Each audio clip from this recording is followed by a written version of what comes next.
Recorded live. Hello, everybody, and welcome to the Genesis Science Fiction Radio Show, a service of the BlackScienceFictionSociety.com website.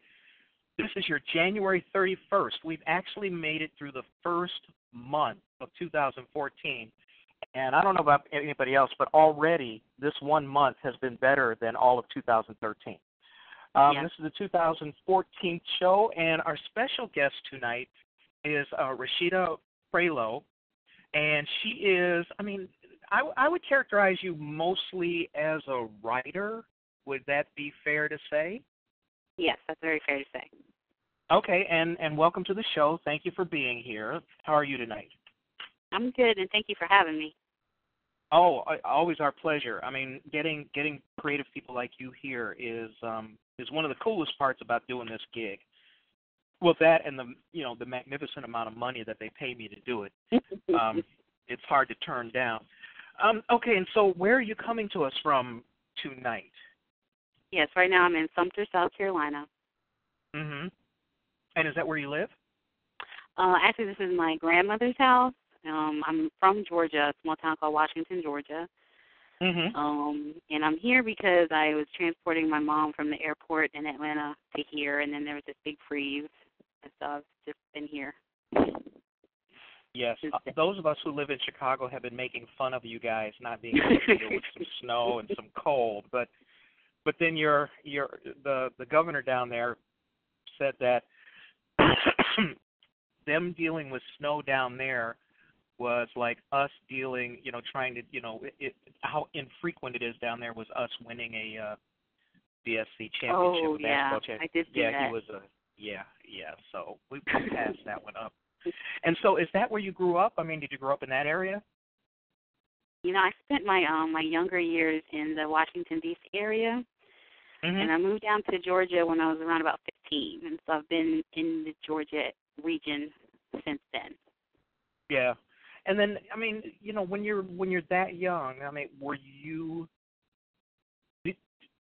when did writing start becoming something more than just, something to do at school that they tell you to do?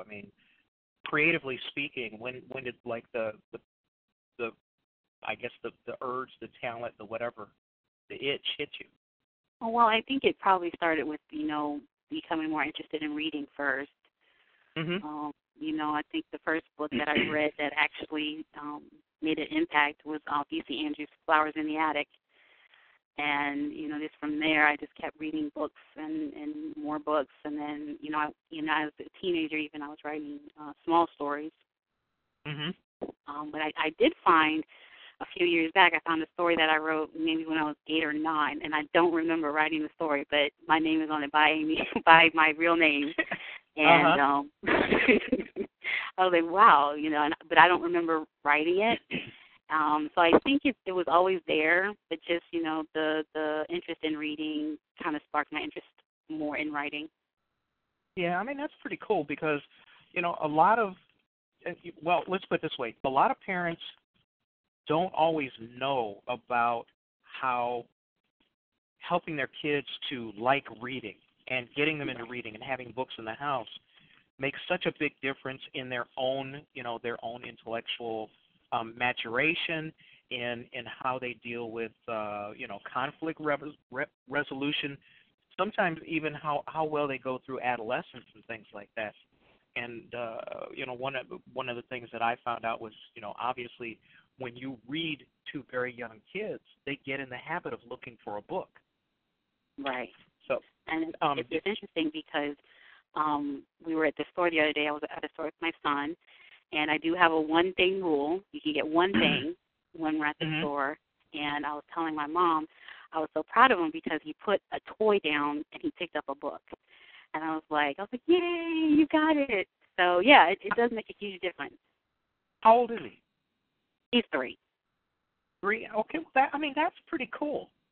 Yeah, and it shocked me. I wasn't expecting that. Yeah, I think the best time that I had with my daughter was when she was 2. She would come and wake me up, and always had 3 books because I always we would read 3 books, either going to bed or waking up in the morning. Mhm. And I mean, now she's in her teens, and she's an avid reader, Mhm. Mhm. and Yes. those habits help them in school too, Right. because Exactly. I mean, yeah, it just does so much for them in terms of, first of all, they're not scared of books. Right. They're not scared of picking one up, or So that's pretty cool. All right, so you wrote this story, and how old do you think you were when, the one that you just found? About how old do you think? Maybe 8 or 9. That's pretty cool. It's not terribly sophisticated. It's just Well, like pencil and going to find treasure with my brother and sister kind of thing. but see, there's nothing wrong with that. I mean, when you think about it, I mean, what else are kids going to write? I mean, they're expressing hopes, dreams, imagination. Somebody in the chat room says his mother said reading was important because in prison you read a lot of newspapers. Okay, all right, Al. I think we're learning way more about some of our people than we really need to know. But I mean, do you have a recollection? I know you don't have a recollection about that story, but do you have a recollection of starting to write? To write creatively, or how did that all? Well, how when did I it all was begin? when I was about 15, 14, we'll say, I had a spiral notebook, and just in my spare time, because I think in high school you get what they call study hall, and I never knew what study hall was for because I did my homework at home. So during study hall, I would just write stories, and so by the end of my freshman year of high school, I just had like a notebook with this story that was Right. that's the first time that I actually creatively tried to put together a story. Mhm. Mhm. And I mean, were these stories based on things that you saw? Were these, or was this completely out of your imagination, or were you pulling it out of things that happened to you during the day? Completely out of my imagination. And they were mostly, of course, romances, historical romancers, and, because, growing up, you read, what your parents have, and it was, my mom had, romance books, and so I would write, a 14-year-old version of a romance story. Yeah, I'm so tempted to ask a question, but I'm going to pass that one. Well, no, I mean, 14 is it's a very emotional time. I mean, you're hitting your adolescence. You got all kinds of things going on. In many cases, kids that age are falling in love for the first time. There is a lot going on. And so now, do you have any of these early stories? Do you have these notebooks? I don't. I think the only thing, because the only thing I have would be the first story that got published for me was when I was about 17 in high school. And, my English teacher, she said, I think you're a good writer. I want you to enter this contest. And, I entered the contest because she said I should. And I ended up winning 3rd place, and I got my picture in the newspaper, and I have that. But I don't have that spiral. I have no idea what to do with that spiral notebook. And so, you hit your teens, you hit that stride, and you're in high school.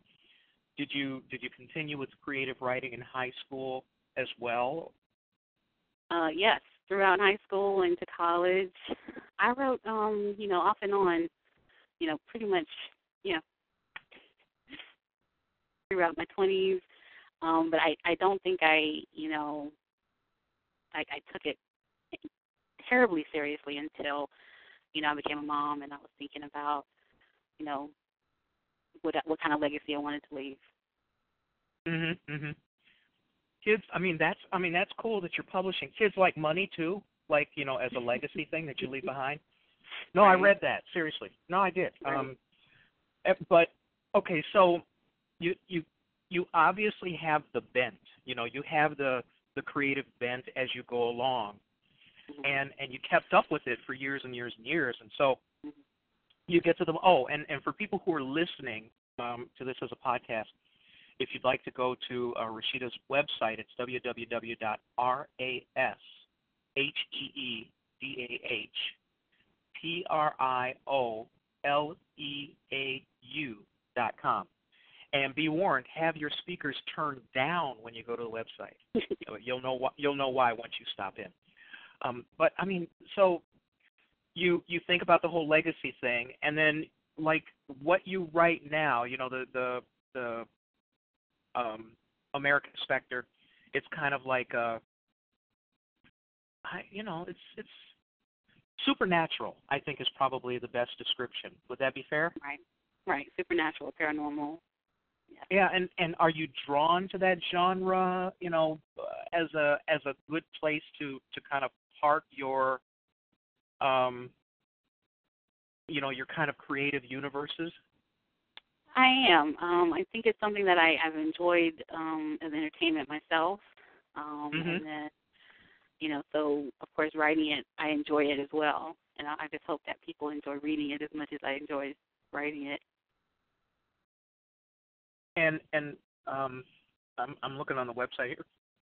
How many books do you have in publication right now?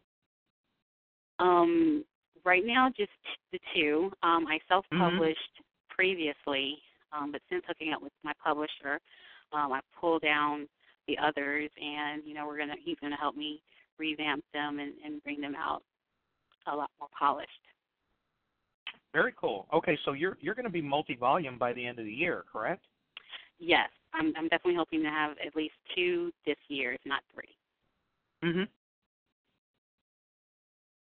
So, and the first one, how long ago was the first one actually published? I mean, it sounds like you're fairly new to the publishing business.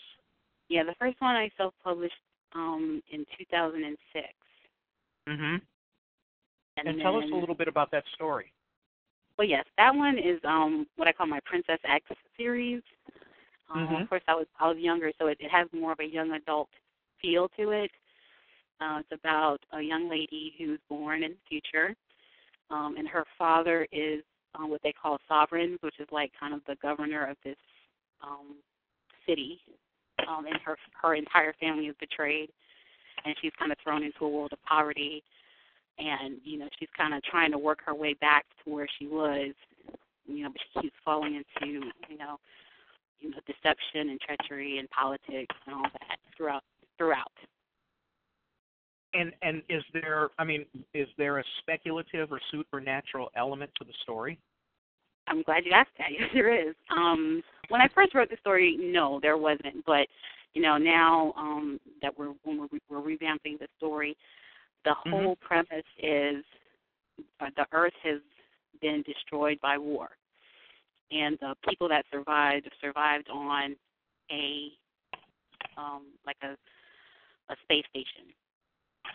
Okay. And they were trying to terraform the other planets, but they couldn't. And so a deity, that's a woman, comes and helps them do that. And you find out in the next book, the deity, helps the humans, and they kind of repopulate. And, once the humans get stronger, they go after the deity's offspring. And that you find out more about that in the book that follows. And so what's the fun part about crafting the story for you? Just how far you can take it. For the Princess X series, I've started out 4 books out, and when I first started, it was just about this girl. But now it's about this girl and, the deity, their offspring, and I guess what's at stake just gets bigger and bigger and bigger every book you write or every story that you create, and there's no limit to it. And so in the process of creating your universe, I mean, what's the nuts and bolts of that? Do you go kind of like the outline universe and the physics or the metaphysics of it first, or are you character driven and you think about the situations where you put your characters into and how they're going to go through a story, resolve conflicts, take care of business, things like that. I mean, when you create, which is first, your chicken or your egg? That's a good question. I want to say that I'm universe-driven first, meaning I will think about the world. What does the world actually look like? And then I'll think about the main character. Who is this main character in this world? And then I'll say, well, what's at stake for her? And as with like American Specter, Audra, she's been haunted by her sister's attack. And so what's at stake for her is trying to get over that attack, with in finding some type of closure. And then so you answer the question, well, why was the sister attacked? And that's really where it takes off. So, yeah, so I guess I kind of go back and forth between the world and the people in it. And I mean, is there? It kind of sounds like you have almost like detective-like elements or mystery kind of elements, that kind of are the undercurrent of your story, and people have to solve, or figure out how to do things. Are you drawn to that deliberately, or am I reading too much into it?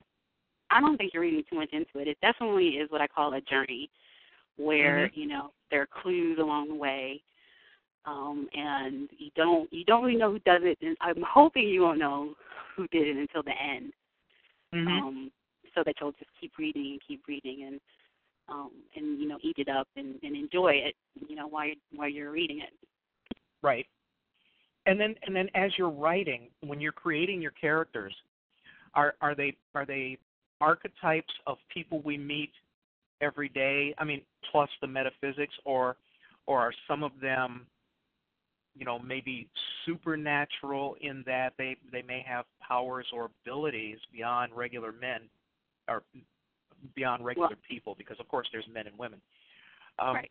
I mean, how do you create these people, to populate your universes? Well, definitely in the first book, they're definitely archetypes. They're people that you see and meet every day.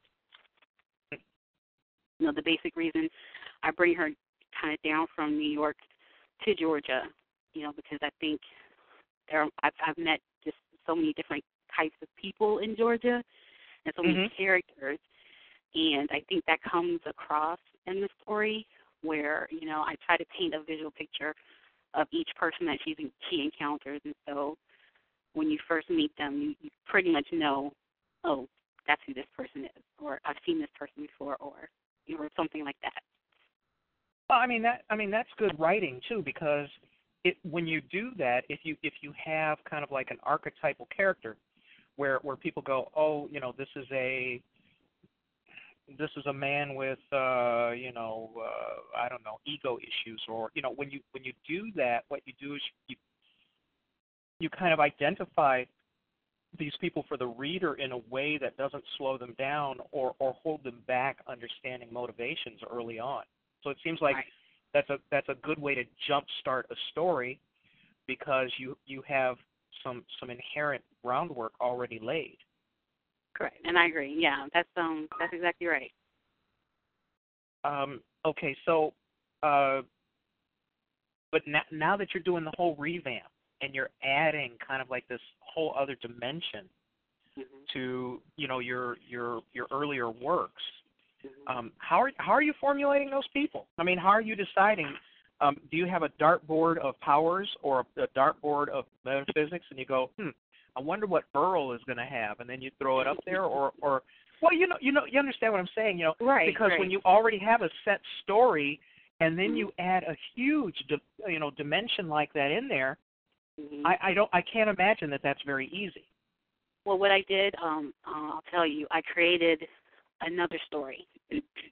So the first story is about a girl named Amulet, and the second story is about a girl named Caressa. And Amulet is the human, and Caressa is part alien. And so I'm kind of able to weave their existences together, so that Amulet's the deception of Amulet's family has to do with what's going on with Caressa as well. But and it kind of, I think I'm hoping that it works because Amulet was just a child. Like I said, as a young adult, but she's just a child. And so the next time we meet Amulet, she is, in her mid-20s, and she's been through some things, and and then her story and Caressa's story intermingle with each other. So it took some work. I had to really sit and think about it and map it out, but I'm thinking that I did okay with it. And okay, so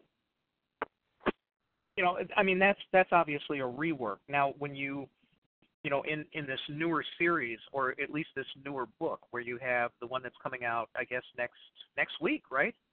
Right. This is American Specter. Right. And, American Specter. And so give us a little background about this story, and then begin to tell us a little bit how you wove your characters into your creative universe. So the premise of the story is, for the past 10 years, people have been able to come back from the other side, cross back over, and exist among the living as specters. And it's not like haunting specters, but it's like just people who are ghosts that just want to kind of make Earth their afterlife. Mhm. And it's kind of like, but they have like lives. They they go to parties, they have jobs, they Wait, these are specters that punch a clock? Say again? These are specters that punch a clock. They have jobs, they have lives. Right. So essentially they die and they actually come back like a do-over. Right. Okay.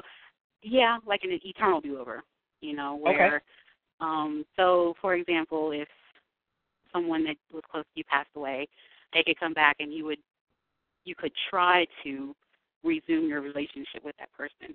And I guess part of the problem is, can you really do that? So, and these are some of the issues that go in with those types of relationships. Mhm. Okay, see, that's got a lot of potential there. I mean, there's all kinds of stories there. Right. From the mundane, Right. maybe accidental death or disease or something, and then all the way up to, well, I told you I was going to run your ass over. What did you think I meant when I said I was going to run your ass over? What part of that didn't? So, well, I mean, it's a broad spectrum, Yes. Mm-hmm. Yes, and of course, some people pass away, they're very rich. Some people pass away, they're very poor. Some people pass away, they're old. Some people pass away, they're young. So, right. The specters have a spectrum of issues themselves. Okay. And then coming back, how do they relate to the living, and how do the living relate to them? So and like you say, you can go a lot of different ways with it. Oh, I'm seriously, as I sit here thinking about it, I can think of all kinds of, from a humorous point of view. Mm-hmm. Okay, like let's just go with a stereotype, like the evil mother-in-law. Okay? Right. Now, of course, stereotypes exist for a reason, yes, but I'm not picking on anybody in particular. Mm-hmm. But if maybe you're trying to watch the game and this mother-in-law is getting on your last nerve, mm-hmm.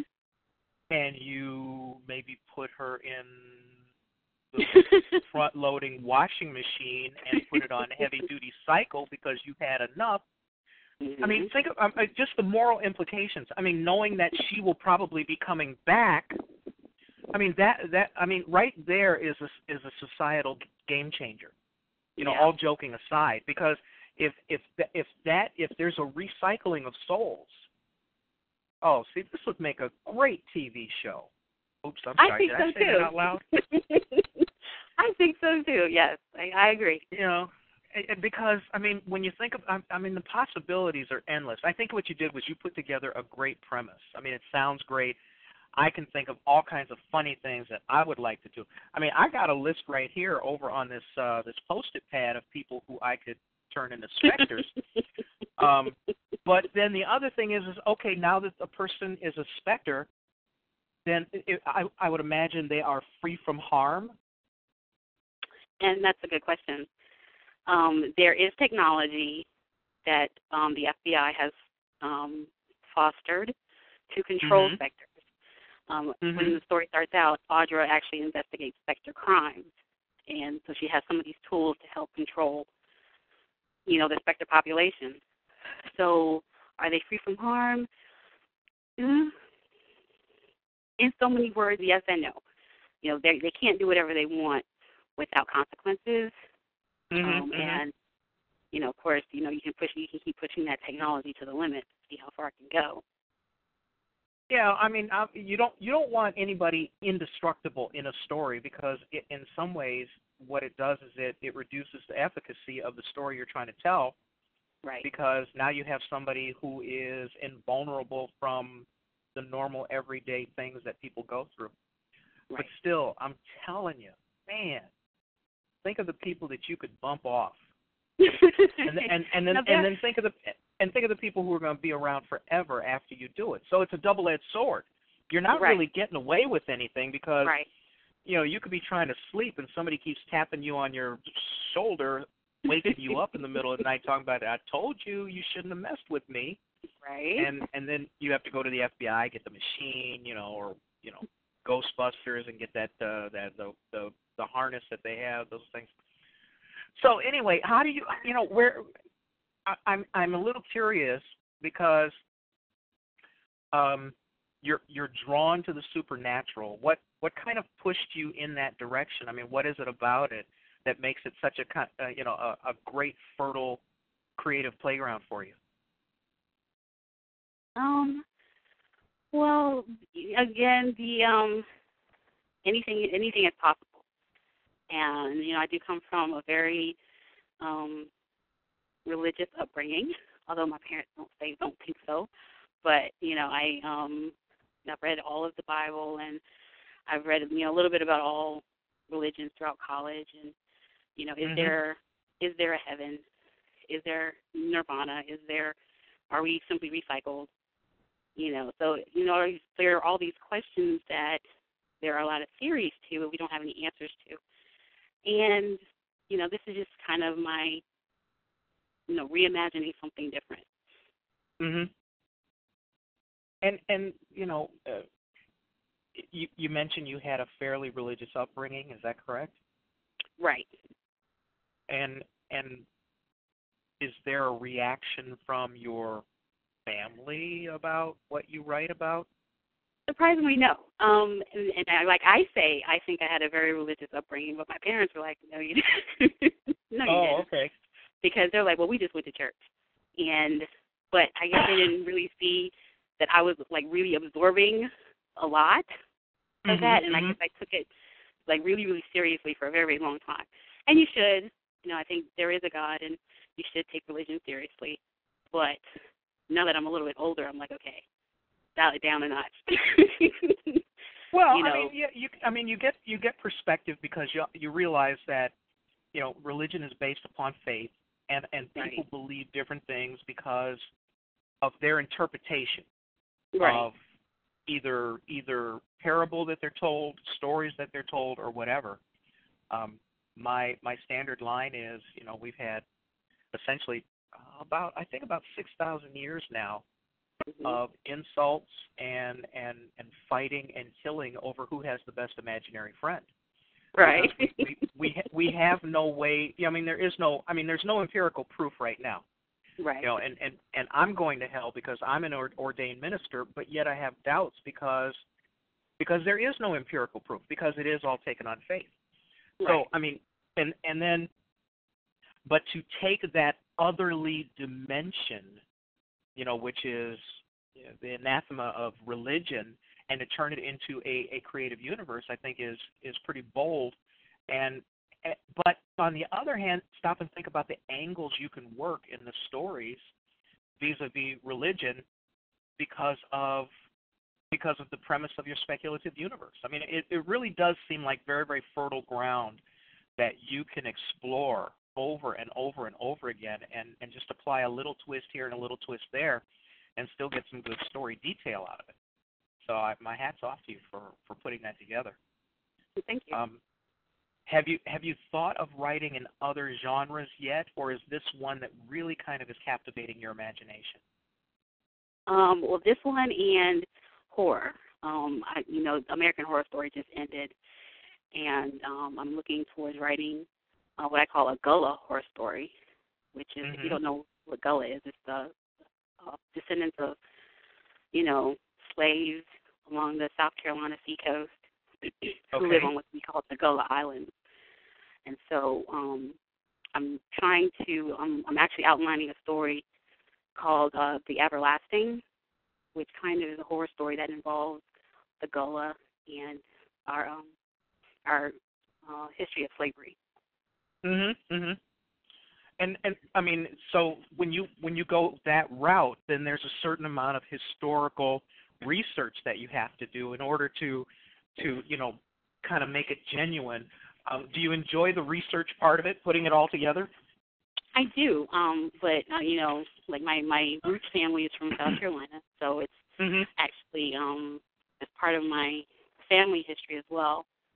But I do like to, just imagine things, just a little bit differently, because I don't know if you know all the politics behind the Sea Islands now, but people with money taking over and using the land for building hotels and people that owned it kind of being pushed off and that type of thing. So it's something that I think I definitely would enjoy writing, because it will have that kind of, I'm hoping it will have that kind of American horror story with the Gullah, with a lot of Gullah flavor in there. Well, plus you have a sociological and political subtext that you can put in there too. Definitely. Definitely. And write about things that are happening that, or write about it in a way that divorces it one step away from somebody going, well, he's right, he's wrong, they're SOBs, they're doing, it kind of gives you a little bit of space there. Hang on a second. You're listening to the Genesis Science Fiction Radio Show, a service of the BlackScienceFictionSociety.com website, and this is the January 31st, 2014 edition. We have gotten through the first month, of the year, and we have the enchanting writer and pretty creative, if I say so myself, RASHEEDAH Prioleau, and the things that you want to get to, the newer kinds of things. I mean, you obviously have you have kind of like a set agenda for getting, the recreation of the one series, and you're releasing American Specter next week. How are you going to balance all of this out? Do you see kind of pushing on one and then going back to the other, or are you going to try to move them all forward at the same time? I've kind of already revamped the first one before I actually wrote American Specter, and it was actually my publisher who kind of pushed me to release this one first, because I think it had the most potential to capture people's imagination. Sure. Because when you get to science, when strict science fiction, it becomes a little more marginalized, and people are like, well, I don't know if I really like science fiction and that type of thing. So, I've already actually written it, but I wanted to release this one first, and then I'm hoping to have the editing done for the Princess X series around about May. So 2014 is going to be a pretty busy year for you, isn't it? I hope so. I really do. Yeah, and then you mentioned the whole thing about how people perceive what you've written based upon how it's classified. Right. Is that more of a concern of your publisher in terms of building a kind of substantial buzz? That they want to avoid being your work being classified as science fiction because of that, or is that something that you're a little bit worried about? It's more my concern because, I did start off as a screenwriter, and a lot of my early work was hard, romantic comedy, and it took a long time for me to get out of that. And then, it's good for the person that you're writing it for, because like, oh yes, that's exactly what I wanted, blah blah blah blah blah. But when you feel like you're just kind of stuck in this romantic comedy, it becomes a bit of a rut. And so I just didn't want that to happen with, my writing outside of, screenwriting in the published world. You don't want people to say, oh, you can't really put your finger on what this is. There's a little bit of science fiction, there's a little bit of this, there's a little bit of that, so that if something comes out like horror or something comes out that's more science fiction, then people say, well, I like what she wrote here. Let me try it. Yeah. Now you mentioned screenwriting.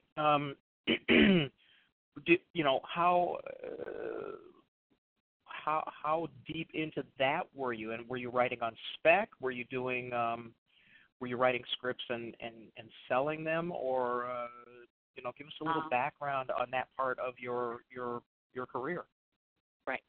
I started out writing spec, and then I got picked up by, I was a reader for a literary agency, and then they were like, you got a good eye. Can you help us with our creative development? I said, sure, I can do that. So I started working with other screenwriters, and I would say, at first it's really easy to criticize. Somebody coming out with this work, and it's really easy to say, oh, this is terrible. Don't write anything else. But, after a while you realize you're not helping anybody by doing that. So what I would do, after maybe a couple of weeks, I started saying, listen, this is a great idea, but you need to think about it this way. And the writers would come back and say, wow, that's great, thank you. And so the literary agency was like, why don't you help us, build a client that we think have potential. And so I said, okay. And so it just kind of took off from there. I've written on spec, but I've pretty much either ghostwritten or written for either other writers or other producers. And then that's how I kind of got stuck in romantic comedy. I have not been able to get into action, science fiction, but, like as one teacher said, when I eventually went back to my MFA, he said, don't knock it, if it's a payday. But at the same time, you want to feel like people know that you can do more than just one thing. And so who did you write for? Are you allowed to tell us? I could tell you, but I don't think you would recognize any of the names. Oh, I'm so glad that's what you said, because when you started out, it was like, I could tell you, but then I'd have to kill you. Was this for television mostly, or for film? For film, independent film. Okay, or so it would just you were be doing a writer. Okay, and essentially you were kind of like a script fixer. You were a fixer, right? Yeah, that would be more of the thing. Fixer, or like my latest client. I don't know if she wants to play. Deanne Lane. She wanted a script written from a book that she wrote, and I said, sure, I can do that. And so those types of things. Okay, so you didn't write Blade or anything like that, or no. 2001 of Space. No, I'm just kidding. Yeah. I tell you what, if it were anything that I thought anybody, I would be like, listen, that was me. No. I'm hoping that, because I know it takes time when you have a property to get out there and pitch it and get the money and these types of things, but no, nothing has really come, up there yet. And I say yet because, of course, there's always things in the works and fingers crossed. I mean, and I'm not, in no way am I diminishing what you were doing. Obviously you got paid to do that, and you did it well enough that people came to you and wanted you to do it some more. And I was just hoping that maybe there was something that we could tell everybody about, so that they could check out, that kind of your work. Because as you said earlier, somebody could pick up an affinity for what you do, and they go, oh, she did such a great job with X or such a great job with Y. I really want to see how she did this. Right. So that was why I asked. It wasn't in any way, to make fun, because I mean, it's tough to be to make money as a writer. It's not easy. Not every and when you talk about getting published, that's hard enough. Except now you can self-publish. But getting, if for somebody who writes a screenplay, if you want to do a full feature movie, there's a certain amount of cost that goes along with it. And being able to make that cost is a huge, huge deal. I mean, I've been working on trying to get money for a feature for quite some time, for a couple years now. And there's a possibility it may happen, but I'm telling you, you can't count on it. It's speculative money. When you pay it back, you have to pay back extra. I mean, just the standard that they were telling me was, well, whoever you get to invest, you're going to have to pay them back 130%. Yep. I mean, that's the least that you could pay them back. And, if they put enough money in, they're going to want points. Yep. So, I mean, it's cool that you have been able to do that, and then you turn right around and you turn that ability and that, that job, that gig into creative writing, where you're actually doing, I mean, you're doing novels now.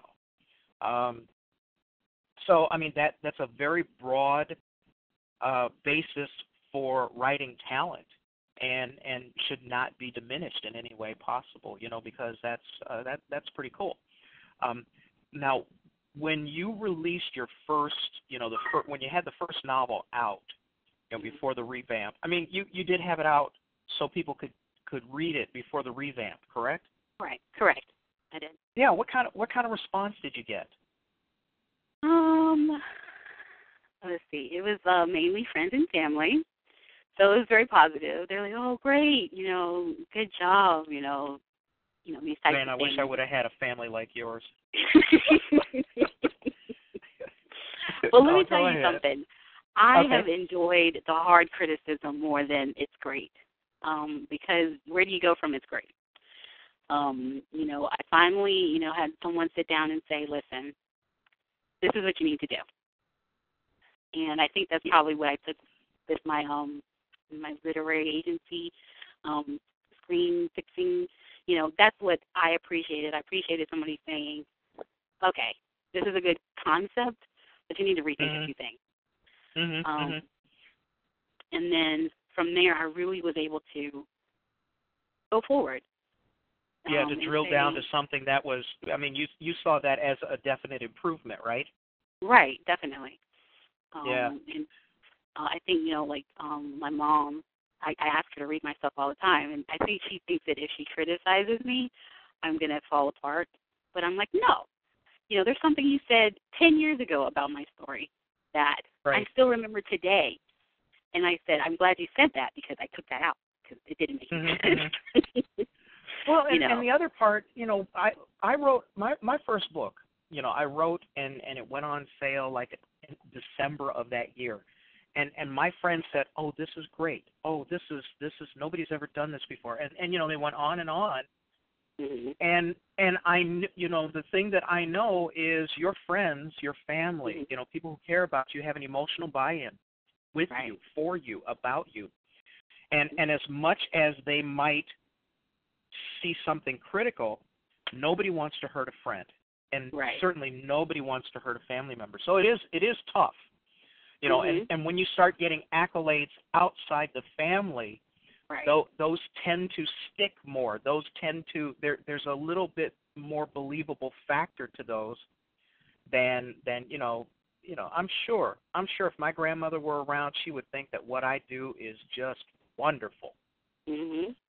But her saying that probably does not help me creatively or critically. Right. So once you got to the point where you had other people telling you that this was, that what you did was worthy and that it was interesting, how long was that turnaround for you? Did that come pretty quickly? Because if it did, then you had done pretty well. No, it did not come. Well, no. Well, I don't mean it. I mean, okay, obviously, you do your first book, nobody knows who you are. Mm-hmm. I mean, and I've done 2 books, and still nobody knows who I am. So, I mean, that's kind of hard getting the kind of reviews that maybe stick or maybe help you, manage your creative endeavor. Mm-hmm. But I mean, you're obviously not sitting around going, oh, that's really too bad. Nobody likes my work, because you're moving forward. You've got a book coming out next week. Right.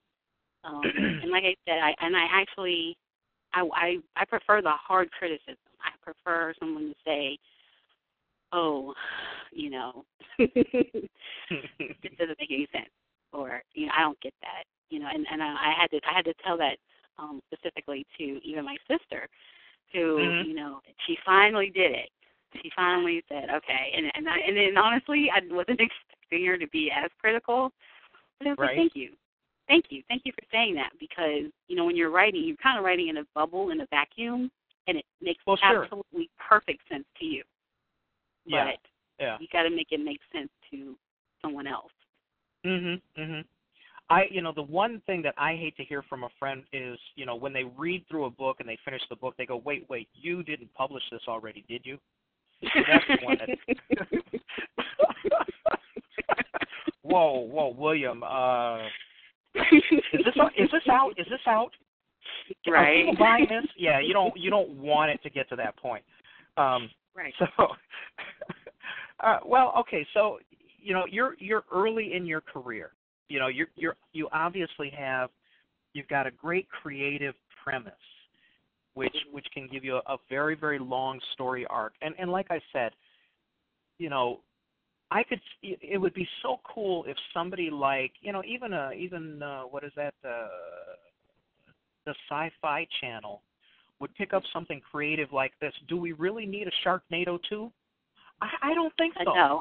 I mean, that's just me, but I just don't see it. But see, that's the thing, and I think that's probably, a problem with all new writers. How do you get the exposure? How do you get people to read your stuff? How do you build buzz?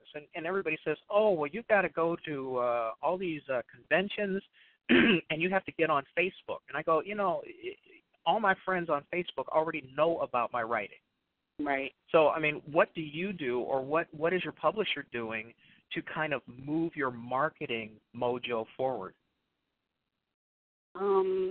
Well, for right now, I can talk about me. I got on Goodreads, which I had heard about, but I didn't know what exactly it was, and it is actually a really great resource. Beats Google, and even beats Twitter a little bit, because there are readers there, people who love to read, people who love to blog about what they're reading, people who love what you are writing, and it's easy to find them because they're categorized: urban fantasy, science fiction, multicultural urban fantasy, paranormal fantasy, and I just kind of went to almost every club, and I kept pinging people, will you do a review for me? Will you do a review for me? Will you do a review for me? And someone would say, no, I don't have the time. And someone would say, oh, that's really interesting. I'll read that. And I'm sure I hit up 200 people, and I've got 3 back. And I love those 3.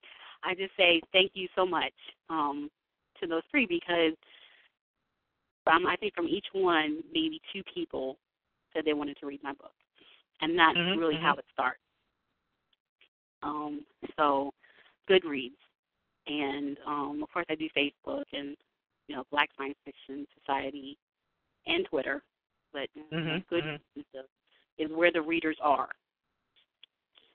And so if you were to estimate kind of like, let's take a 40-hour work week, and let's pretend that you're just doing what you do in terms of your publishing for the 40 hours a week. How are you splitting that time between the creative part and the business part? Well, when I'm writing, I'm just writing. I'm not doing anything else. I may, I'll reach out to my beta readers, there are two, who I love, because, right now one of them is like, I'm waiting for something new. Hello. And I'm like, I know, but I got to do this promotional stuff for the last one. So when I finish that, then I can get back into writing. When I'm writing, and then, I'll push it over to the editor, and then I'll start doing the finding people to read.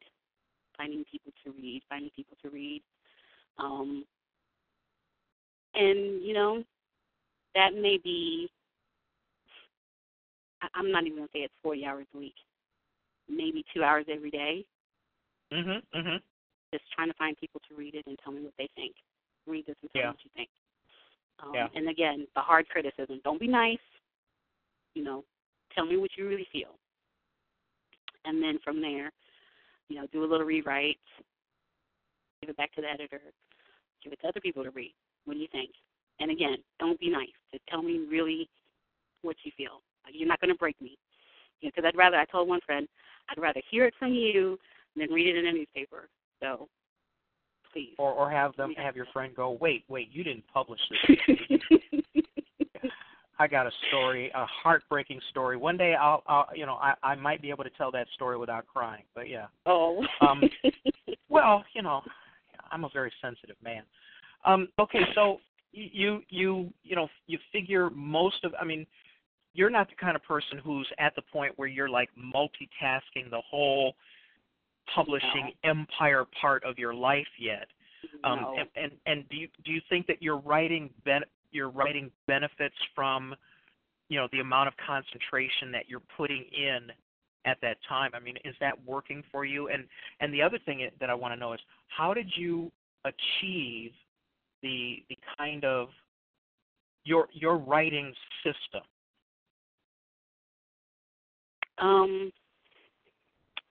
No, I think it does help that I don't even think about the whole publishing process while I'm writing. I'm just trying to write a story that I enjoy, and a story that, my first readers are like, send me more, because I'll send them chapter by chapter. They're like, oh, what happens next? And I know I'm onto something, when they're doing that. Right. And how did I get to this point? Well, I went to school, and it seems like it's obvious, but after a while I said, I'm not getting to where I want to be. What do I need to do? And I really prayed about it, because it ain't cheap. And I really prayed about it because I had a baby at home. Really prayed about it, and I said I'd have to go back to school. And they give you the tools you need to develop your writing. So I have to say education. So, were you kind of on a degree track in writing, or you just went back to hone those skills? I got my MFA in creative writing. Oh, very cool. Yeah, I've got the finest sixth grade education Chicago Public Schools can offer. Girl, don't you laugh. Okay, I get it. Not everybody can do that, and like I said, it was. Oh no, tough. I am not making fun of that, because you know what, going back to school, and especially if you have a tougher circumstance. Let's say you have children. Let's say you have a family. Let's say you have a full-time job. There are so many obstacles now to having, an easier way of going through school. I had jobs in school mostly, to pay the bills, but they weren't, school wasn't nearly as expensive as it is today. Mm-hmm. So, I am not diminishing that at all. That's a tough thing. And to decide, think of, you made that decision. You decided, I need the skills. I need more. I need more of what I have in order, you already decided that, okay, in order for me to be successful, I need more. Mm-hmm. And that's, a lot of people don't have that kind of self-awareness. Or some people, I'm not going to name anybody's names, but some people need more, but don't go get it. Right. So there's obviously a commitment to your craft that is laudable, that should be lauded, And then when you were in school, were you working on your creative things, or were you mostly kind of absorbing the lessons? I mean, how did you attack school, in order to make it do what you wanted it to do for you? Right. Well, they give you, I guess, a project that you write. Mm-hmm. You write this project for the year. And so that's what I did for the school. But honestly, I had already been screenwriting before I decided to go to school. So I decided to do a movie script for my thesis, and it wasn't terribly difficult. It just because I'd been doing it for so long. But at the same time, I decided to go ahead and do a small film. So I was like, okay, let me see what it's like to be the producer, director, blah, blah, blah, blah. And it ain't easy, which is what I found out. You got to get the people that show up, got to know their lines, So I did a really small film, and honestly, we couldn't even finish it because, the commitment of people, somebody got sick, and, we ran out of money, and so I was like, okay. I put together a trailer, and that was pretty much it. I'm sure people were mad, but it's like, sometimes that's how it works, and I do say, the actors that came out and they were committed, the ones that were committed, they really, they stick in my heart. And every time I'm on a project, I'll put their names in. I was like, listen, I know this actress, I know this actor, you need to give them a call, see if they'll, work with you on this and that and the other thing. But the ones that didn't show up or the ones that came late, I'm like, yeah, no. But yeah. Well, I mean, so that's a tough thing. I mean, putting together a film is a tough thing. Yes. There are so many moving parts, and there are so many places where something can go wrong, or let's say you have a principal actor. Maybe your co-star decides for whatever reason they aren't showing up that day. That was pretty bold of you, pretty brave of you to go ahead, excuse me, and choose that. I could kind of see, well, I've done this before. This won't be too hard to do, but let's see what the whole kit and caboodle is, and then finding out what it's like. But still, that's still a big bite. And then finding people you can trust. It's a big deal. When you had your trailer done, how did it turn out? I got this, the comment that stuck to me is it looks real. And I said, good. As long as it looks real, because we didn't finish it. But, I would love to finish it because I love the script, and I loved, some of the people that I worked with. I will never forget them because we shot in my hometown, Washington, Georgia. And, some of them came from Atlanta, some of them came from North Carolina, and right. Just to work on this little teeny tiny project. And so that kind of begs the question for me, as you write your creative novels, and I already told you that it would be a good TV show premise.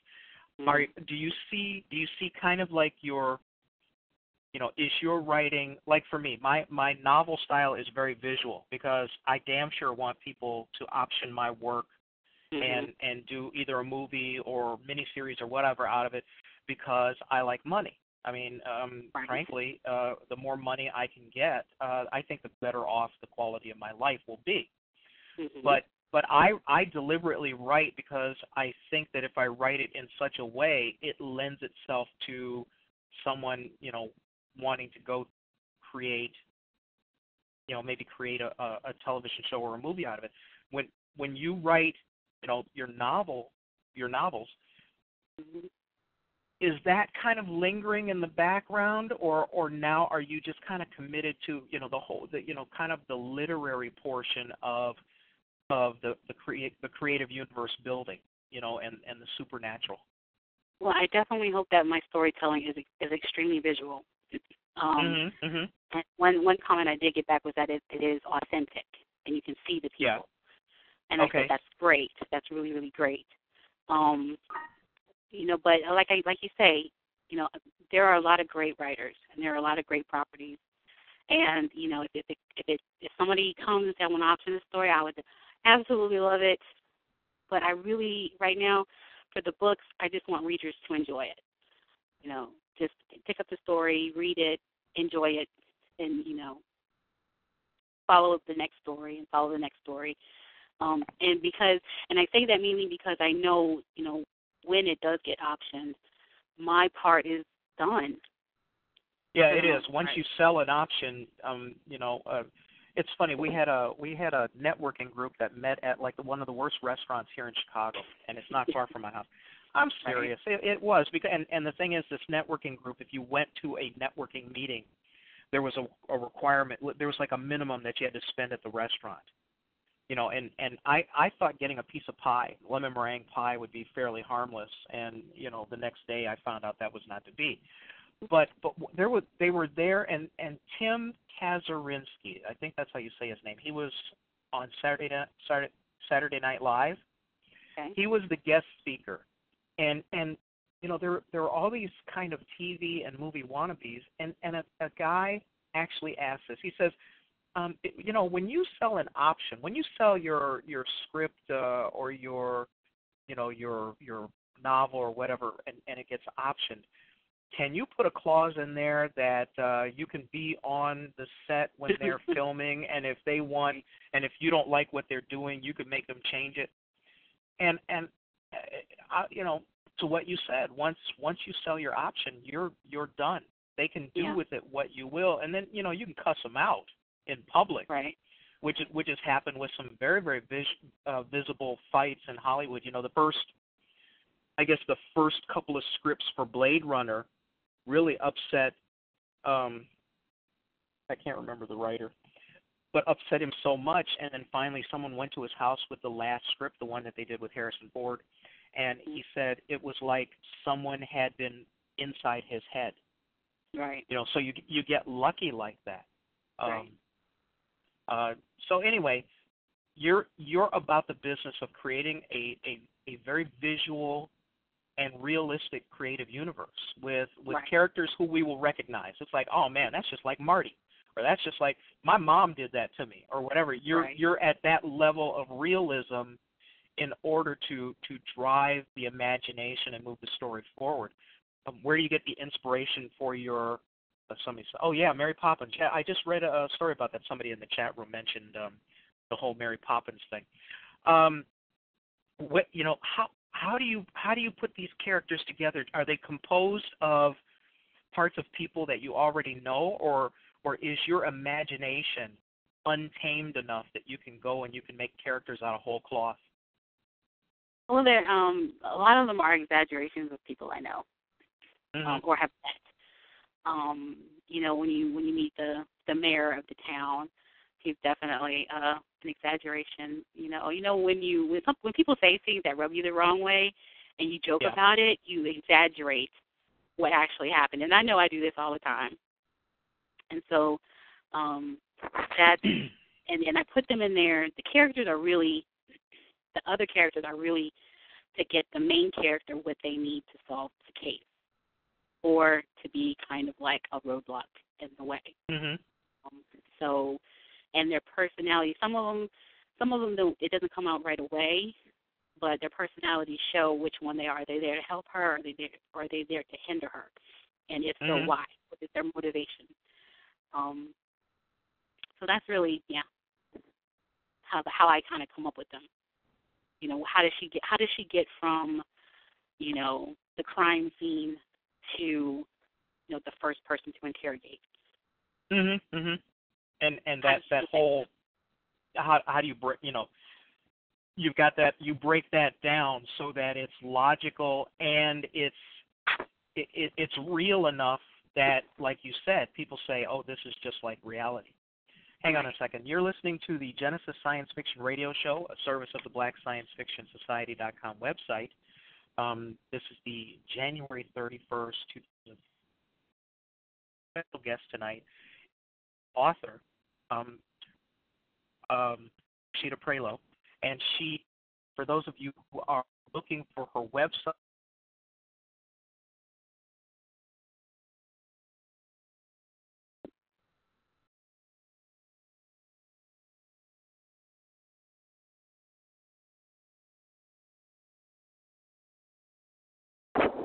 Uh-oh.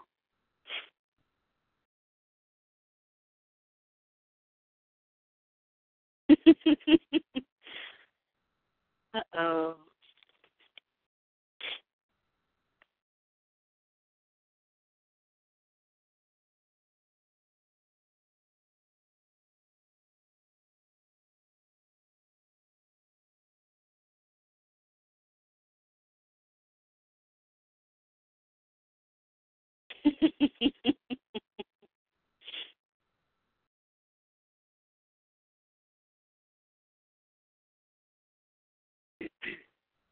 Hello? I am so sorry. Apparently, I think a large truck went by my house and I lost my signal. No problem. Either that or a very fat person was walking down my sidewalk. That'll happen every now and then. But and now I forgot. It was a brilliant question. It was probably going to be the question of the night. What I was going to ask you. I can't remember now, so I apologize for that. You know, sometimes we have these technical difficulties. One of the things that I do want to ask you is, as a black author, and even as a woman, you know, because there are issues in terms of acceptance, in terms of, you know, subject matter, and I understand that you mentioned before that you had a little bit of a worry about how people would classify your writing and whether you would be pigeonholed as, you know, a black science fiction writer, a black supernatural writer, or, you know, something like that. Do you incorporate, you know, race or the delineation of race at all in your writing? I do. You know, especially because it is a southern town. Sure. And it deals with ghosts. And, you know, of course, the history of the town is explored from slavery through, you know, the Great Migration, through, you know, a character in the book. Her name is Mackenzie Knox. Her family actually left this town, and she came back when her grandfather crossed over and then came back, and he wanted to come back to the South. And so she's like, okay, let's go. Okay. So do I worry about being pigeonholed? I am going to assume that I will be, and it's not, as long as I get to write what I want to write, it's okay. Because I think, you know, readers are not as closed-minded as the rest of the world. And that's why I say I write for the reader at this point, because, you know, they're just looking for a good story that takes them on a journey, takes them away from what they're doing, and they're not the ones that really think about the race of the author or the race of the characters. You know, it's, you know, when you get into other things, that actually becomes an issue. I think you're right, because if you tell a good story, I mean, you know, race becomes incidental to the fact that, okay, this is a moving story, or this is a very good action story, or very, I mean, for you, you've got the supernatural bent, and plus you've got that premise, that great premise. So, you know, I think that you're right, and I think the pigeonholing thing may be problematic at the beginning. Like I said, I was terrified of being pigeonholed as a black science fiction writer, and not because there's anything wrong with it, but because I did want to have more broad market appeal. You know, and I was very straightforward about that with people who would say that. I'd say, well, it is science fiction, or it is, and even science fiction. You know, I wanted to be thought of as a speculative fiction writer, but then what the hell is that? You know, okay, speculative fiction, that's, you know, that's like saying, you know, he drives a car. Right. And you know, there's like a million kinds of cars out there. Right. So I guess maybe the paranoia of a writer might fit into that, or have more play on that. But it sounds like you're kind of calming away from worrying about it, and then, like you said, settling down to do a good story that you think people are going to, you know, you're putting everything in it to make it interesting for your readers. Right. And that just comes from, when I moved to Georgia, I went to a high school that was predominantly white. And that just comes from knowing people are going to take you or leave you based on what they want. And it had very, very little to do with the color of my skin. Maybe our personalities went well together. Maybe they didn't. And it had nothing to do with race, even though it was in the South, and there weren't very many people of color at my school. But it was quite evident, if you had skills academically or writing. Like my teacher, she said, listen, I was I was one of two in my class who says you're a great writer. I don't know how many other people she approached, but she said, I want you to enter this contest. And it wasn't, I want you to enter this contest because you're a black female and I think you write okay. It was, I think you're a great writer. I want you to enter this contest. And because of that, I placed. I got a little money, got a tissue paper. And it was, it was interesting. It was good because she judged me based on what I could do and not anything else. Right. So, obviously it doesn't play a great amount of, yours is regional. Yours is not, straight up racial. It's more regional than anything else, right? Right. And it's a mixture of characters. Audra is mixed. Her father is African American. Her mother is Caucasian. Her sister, is actually adopted. Her sister is part Caucasian, part Native American.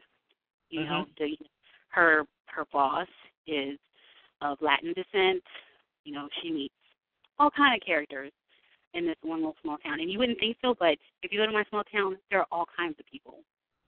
Asian, black, white, foreigners, people from the north, people from California, and that's, it's like the rest of the world, except it's in the South, and, Well, in many cases, in those kinds of communities, you had less of a racial problem, if you want to just use those words generically, because the people knew each other. They were their neighbors. They weren't, it wasn't, black Ben Johnson. It was Ben Johnson, the mechanic. He's the guy who changes the oil in my car. Because when you know your neighbors on that level, you tend not to build up or even propagate the kinds of prejudices that we know to be the ones that are the most extreme and the most damaging to a community or damaging to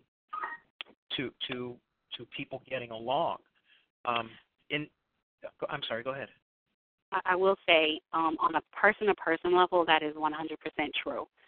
But when it comes to politics, it's another story. And it's something that actually does kind of break my heart about Washington, Georgia, where I'm from. I'm just going to call you out. Because the people are so great.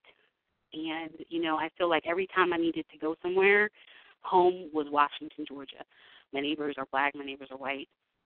There is no problem with the people, but when you get, again, that next step up into politics, then, it's like a default setting for some reason that race becomes an issue.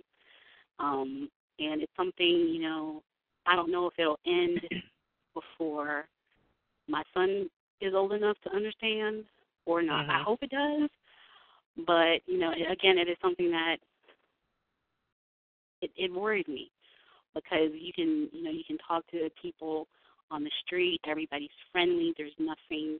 But when it comes election time, all of a sudden there are these buzzwords that are out there. And I remember going to vote. The town is kind of, racially divided because communities, of course. You have, black people here, white people here for the most part. So black people go vote here, white people go vote here. And my precinct got moved for some reason. It was usually over at the old folks' home, right across the street. But for some reason, it was moving. I didn't know where, so I had to go down to City Hall to find out. But of course, City Hall was where mostly Caucasians were going to vote. And let me tell you, I was like, Rasheedah, you need to get in your car and go the other place because it was just very evident that this is not where I go to vote. I go to vote over here. Why they do that, I don't know. Well, I'll tell you why they do that.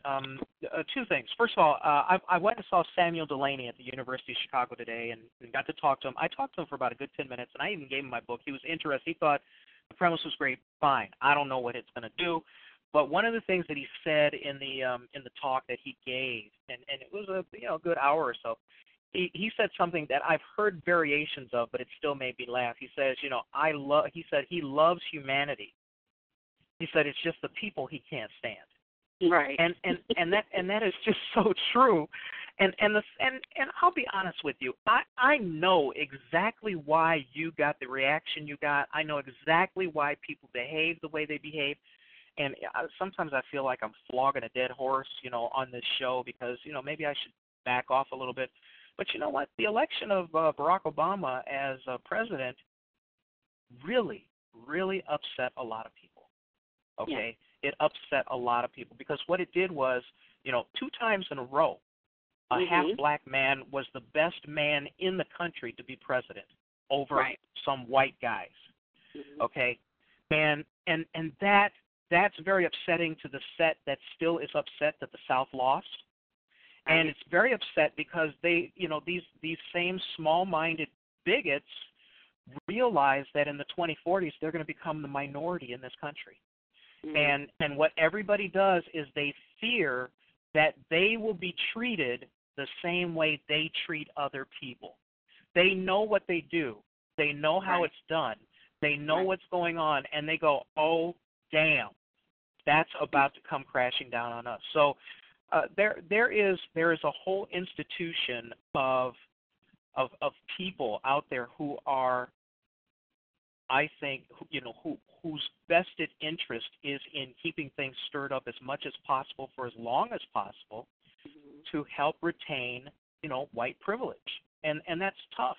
It's tough for you in the South. It's a little more, it's clad in other things, like in the North. We still have racism in Chicago. We got all kinds of things that happen up here. I am not going to say that we are some sort of bastion of racial enlightenment, but I will say this: we're a hell of a lot better than Indiana. Indiana is a cesspool, and if anybody is on here who's from Indiana and they get upset, I apologize, but Indiana is a southern state that they parked up north. But it's sad that you're right. You're absolutely right that when you talk about neighbors and when you talk about getting along, that's one thing, but politics has polarized people so much in this country that it's tough. It's tough to have an enlightened look. I mean, your son is how old now? 3. And you would like to see, a lot of this gone by the time he's older, maybe 18, 20, maybe when he has to get a job, stuff like that. Exactly. I hate to be the rotten person to tell you, but I don't think it's going to happen.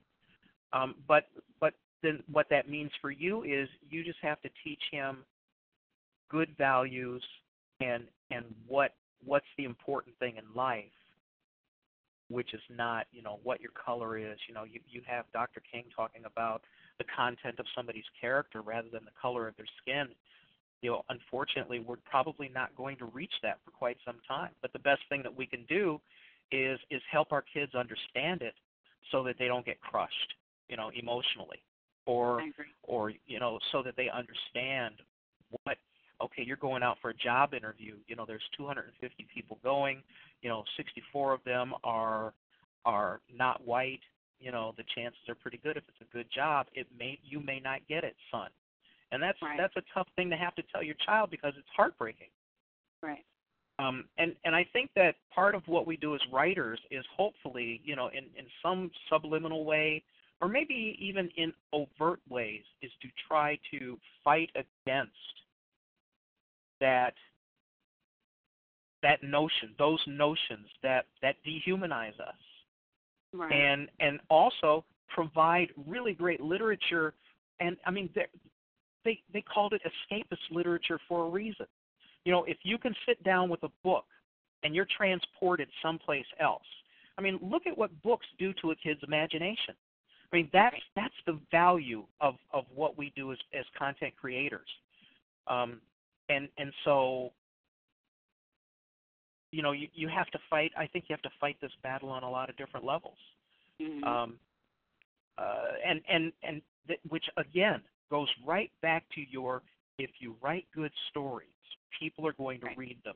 And even if they don't discover them on Tuesday, they may hear about it on Thursday, or they may hear about it on next Thursday. But eventually, it is kind of a waiting game, but you can't get discouraged because first time out of the box, nobody knows about you for 6 months. Right. Right. You have. Oh, go ahead. Go ahead. I was just going to say, you mentioned this word privilege, and I've heard it, and I understand the idea behind it, but I just want people who have been labeled privileged to understand that is actually something that demeans you. When you say, I'm a person of privilege, or someone is calling you someone is privileged, it does mean that you're missing out, and you're actually losing on a lot of levels.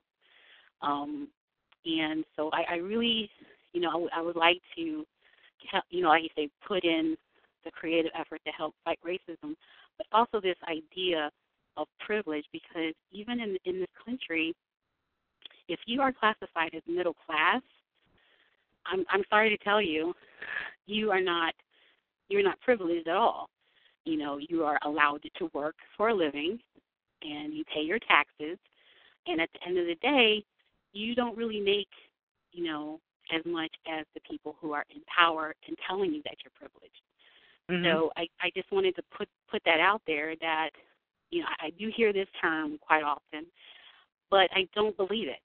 No more than I believe that, people of color are less.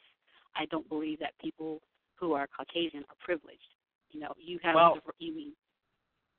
I am so sorry that I have to say what I have to say.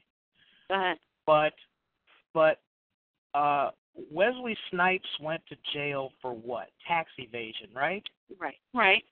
And how much money did he really evade? I honestly don't know. If somebody in the chat room can look it up and find out how much money he owed, please put it up there. Wait. But the owner of Beanie Babies, the inventor and owner of the Beanie Baby franchise, he built the government out of $2 billion worth of taxes. And he's on probation. Okay, Wesley Snipes went to prison. White boy, the Caucasian owner of Beanie Babies got 2 years probation. And so there is something to privilege. And I think that the place where we need to be most careful to tell our children about privilege is, let's talk about the legal system, because it's not a level playing field, and nobody wants to see something happen to somebody young that's going to chase them for the rest of their life. Okay. Well, and then I'll counter that with, look what happened with Martha Stewart. Right. Oh, yeah. I wrote a book about her. I'm going to write a book about her. But yeah, you're. No, I am. It's going to be A Penny Saved is a Penny Earned. Investment Tips from Martha Stewart. That was the book I was going to write. No, I've got a list of books that I'm going to write. I got another one, Ike and Tina, A Hands-On Love Affair. I'm sorry. Let's get back to what you were talking about. Right. But you're right. Martha Stewart, she did go to jail, but I mean, let's talk about drug sentencing. Right. There has been no equity in drug sentencing ever. As a matter of fact, they put marijuana on as a Schedule I drug merely because it was an easy way to put black folks in prison. And I'm not saying that you don't know what you're talking about. Right. I'm not saying the deck isn't stacked, because it definitely is stacked, but it's tilted in a way that obscures even for people who are not a people of color. So, if you've ever seen this documentary called The Right Feeling Wronged, I think it was done by Nancy Pelosi's daughter, whose name I can't remember. But I sat and I watched this documentary, and it made me feel sorry for people who think this way. Because, I just want to say, I know you feel like this is wrong, but it's only because they're making you feel that it's wrong, not because it's wrong. Right. And so, and to me, I'm like, these particular people are missing out because they're so blinded. I mean, and that just, it's going to take a lot of work. I understand all that, but I just think this idea of, or telling people that they're privileged is not, it's diminishing them more than they realize.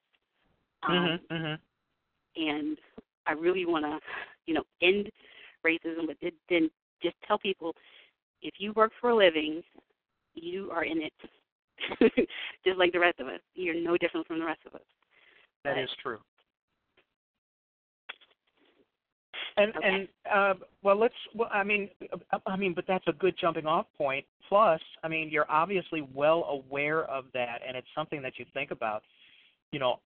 Are elements of those ideas things that will cross in your writing? You know what I mean? Obviously, when you talk about a location, when you choose the setting that you chose, right, there's going to be a certain amount of attention paid to some of those attributes of culture. Right.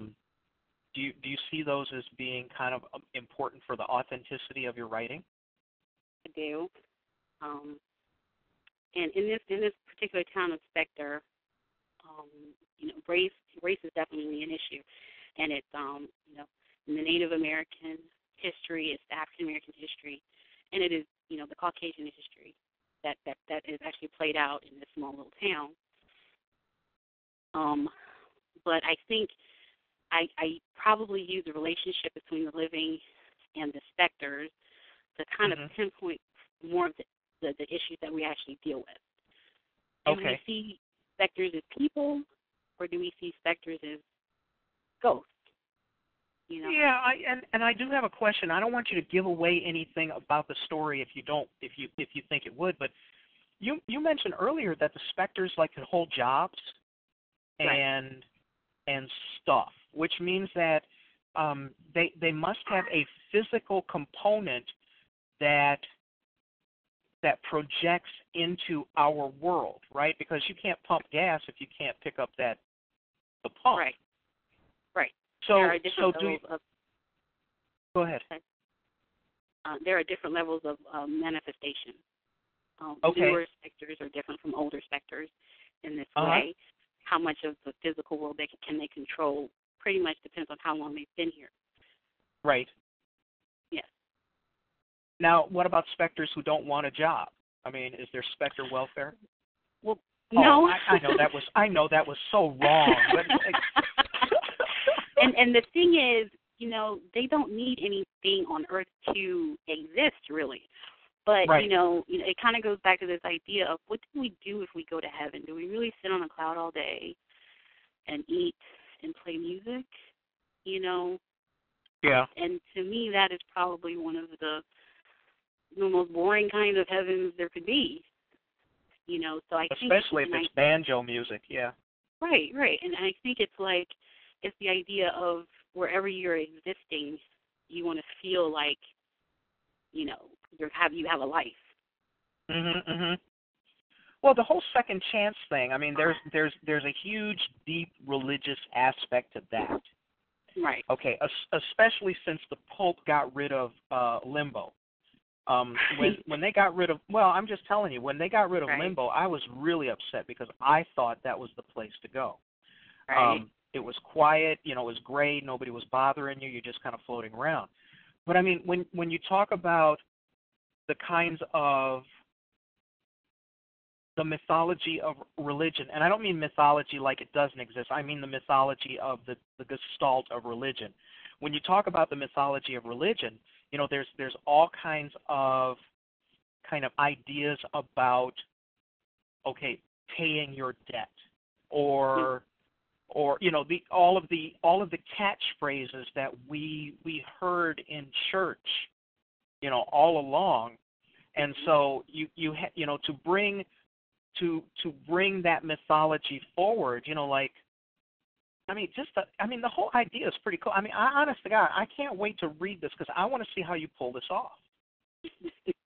No, because it's big, it's huge. It is such a creative construct that it has such great questions. You could run with this series for 12 volumes. If you wanted to, because once you integrate what people's current notions of organized religion are, then you have so much fodder for creativity that it is something that I look forward to seeing. One day, if you get to the point where you have guest writers, do writing, do any writing in your creative universe, I want to know about it because, man, I have got some ideas here. And seriously, this whole idea brings stalking to a whole new level. Right. It does. It really does. It's like, wait, I told you not to watch me while I'm in the shower. I'm thinking about all of these cool things that can go along with your creative universe. But when you manage the manifestation of these specters,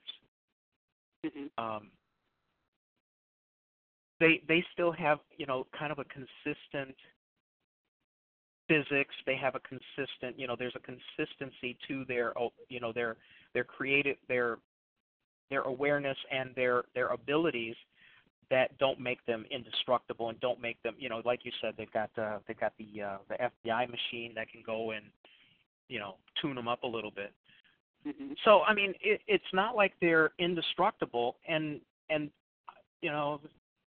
really, this is something I think people should take a look at this because it sounds very interesting to me. Not that what I like is what everybody will like, but it is a very interesting premise.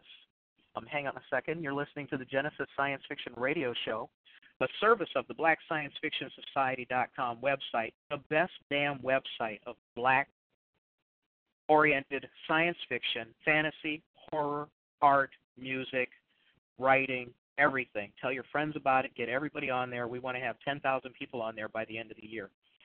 And so when you put all of that together, when people kind of, you said you have readers who are anxious to see, how you exploit your universe. What kinds of reactions did they have when you first showed this off to them? When you first exposed people to it? Well, my number one reader, she went through a couple of drafts with me, to be honest. And it started off kind of like typical, where the ghosts were haunting. But then I was like, no, let's change it up. And so when I hit on no, they're with us here, she was like, that's good. And that's how I knew to keep going.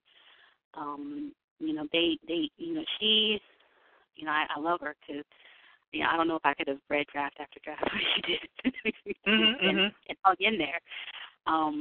But yeah, she just said this is something, and when especially with the prologue, she was like, it's really good, and that's really all I need to keep going. If she were to say no, or even her first reaction were kind of lukewarm, I was like, no, okay, let's go back to the drawing board. Let's rethink this,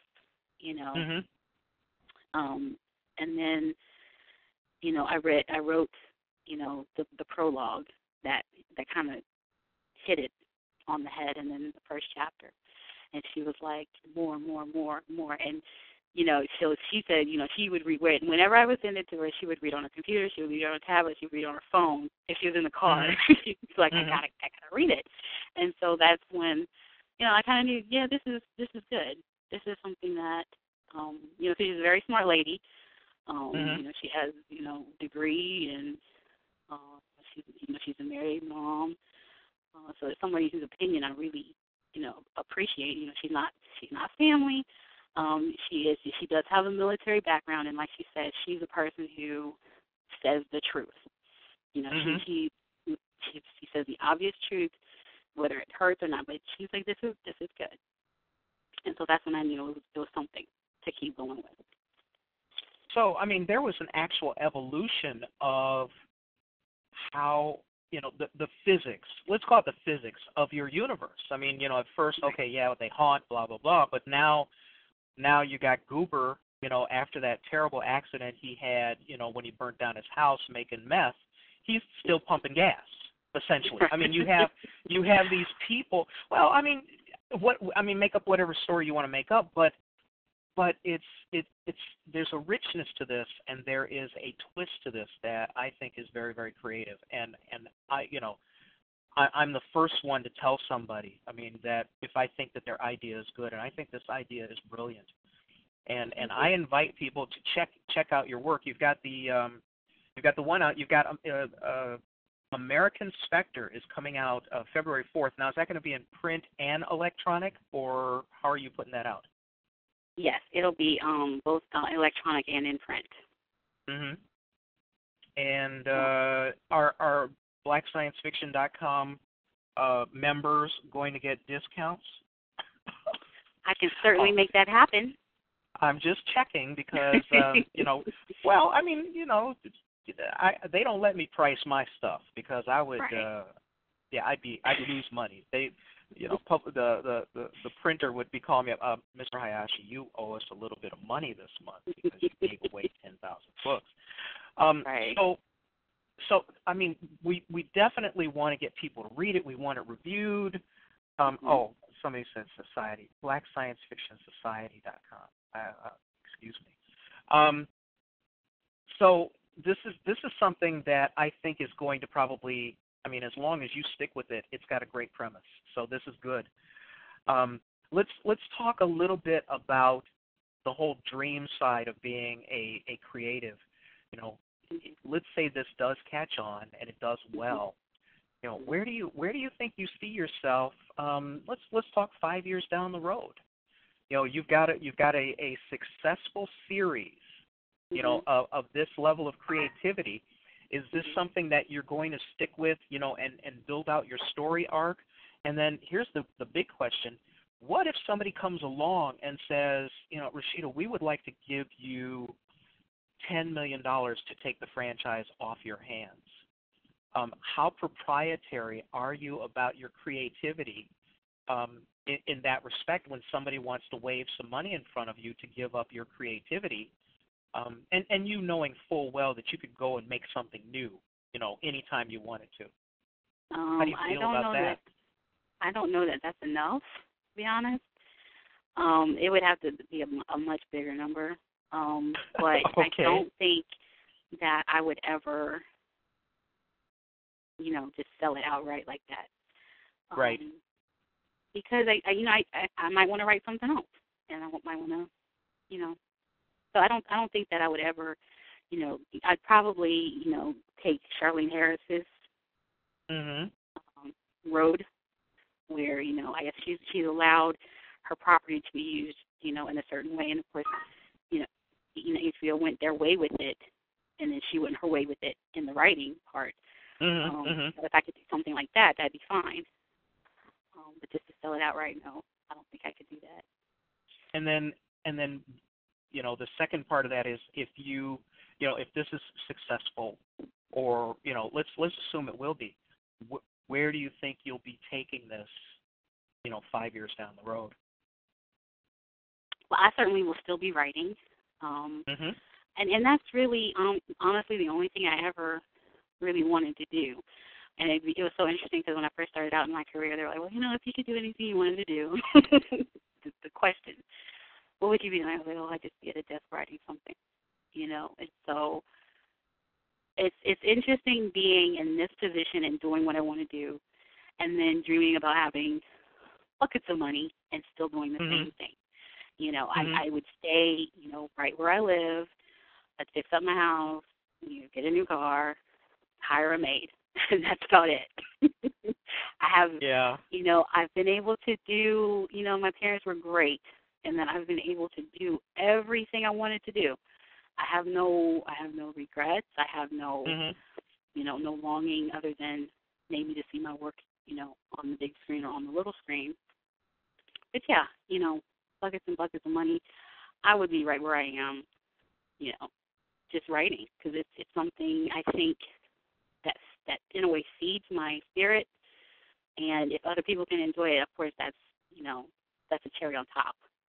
Yeah, well, I mean, this sounds like it's where your heart is. I mean, you definitely want to be a creator in that respect. I was stupid. On the back of my book, I said that I will stay in Chicago. I will, I love this city, and I want to write here forever until this winter. And then that whole Danny Glover thing came over me, where I said, I'm just getting too old for this. But I if you can maintain, I understand the whole thing about maintaining the quality of your content and being able to still create. Although if they do decide to maybe turn it into a TV show or something like that, maybe you'll have limited. Well, if they do a movie, obviously it's out of your hands. But if they do a TV show, you could still be doing a lot of creative input and bringing this idea forward. I mean, this is probably one of the most creative ideas that I've thought about or heard about that could have been done for the Sci-Fi Channel in a long time. I mean, and I make the joke about Sharknado, but it's not a joke. Right. It's just not a joke. Who are they feeding with Sharknado? Right. I mean, yeah, now the second one is tongue in cheek because it's the idea's been humiliated. But then on the other hand, where is good creative content going to come from? And I will tell you right now, I am so sick of seeing the same damn Vancouver actors in every single thing that Sci-Fi Channel does. I mean, every single Sci-Fi Channel, I'm going, oh, him. I haven't been to Vancouver. I'm due to go there maybe, if not this year, but next year, because, one of my best friends is a podiatrist up there. And so I'm going to go up there, and I'm going to be walking down the street, and I'm going, oh, there's Colonel Mayborn. Oh, there's, so-and-so, and there's so-and-so, and there's so-and-so. And it, you would like to see, I mean, it's great that all those Vancouver actors are working, and for those of you who want to work in science fiction, I suggest you take your butt up to Vancouver and start hanging out there and doing some of your auditions and things up there, because those actors do an awful lot of work, but it's just not very creative for me. I mean, it kind of ruins it for me if you see the same faces. I swear to you, though, I am going to buy this book because I want to see how you execute this whole concept. Like I said, it is brilliant, and you deserve a good deal of success for having thought of the idea. Now, one thing that I would like to, I'm going to add this because there is the scientist portion of me that thinks you ought to think about this.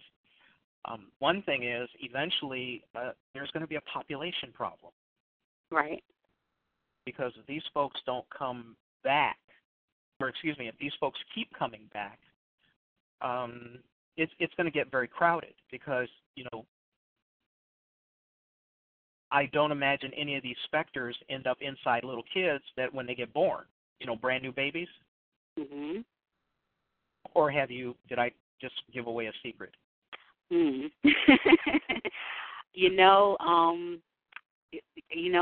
going to have to be back on the show because, you actually hit on a couple of really great things that I have been thinking about, but I don't want to spoil it for, Oh, no, don't give any spoilers away. But yeah. I mean, like, I'm sitting here, you've got a really great mind, and yeah, we're thinking alike, so, yeah.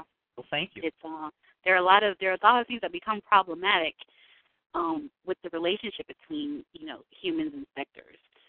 And then like I said, it's that question: are they people or are they ghosts? And that's what we explore together.